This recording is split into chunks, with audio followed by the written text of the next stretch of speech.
Gender issue in Guatemala is an important issue because amongst the inequalities that the population suffer, the most flagrant is the women inequality. When the Spotlight initiative was being engineered, even before the countries were called on to participate, I had meetings with the UN Women and the UN system in order to make everything possible so that Guatemala would be one of the selected countries. The spotlight in Latin America concentrates on the femicide, it has reached epidemic levels in a region, and Guatemala is probably one of the worst countries in these indicators.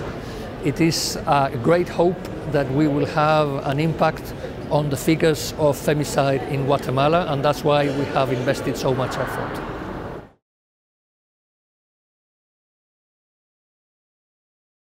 We had a few challenges.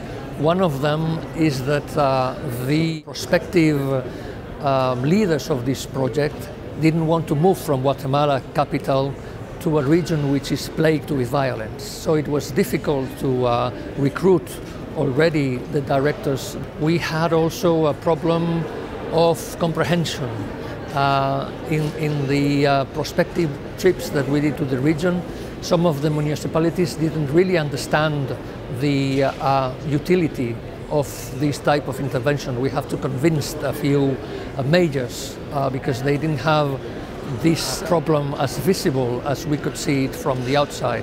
And also we have to find the NGOs which were established in the region and also had the experience and the capacity to manage European funds, because some of them were very small organizations, even feminist groups that were a family sometimes, and we had to have the organization around them to help them really work with the authorities first, but also with the Spanish cooperation. Also the coordination with the authorities was a bit difficult, especially with the Interior Minister, which had a different vision on the type of crime that we were dealing with.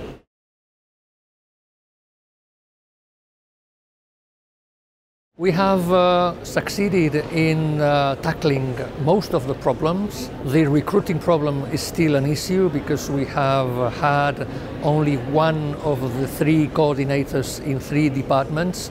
This we had to publish the call 2 times.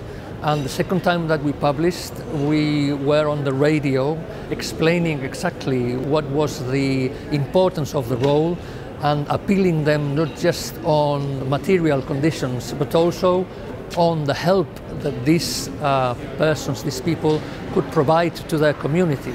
And there we had a limited success. It was better the second time, but we still have a few recruitment spending. But we have managed to persuade and to convince the authorities on the ground of the necessity, the urgent necessity of having a program of this type.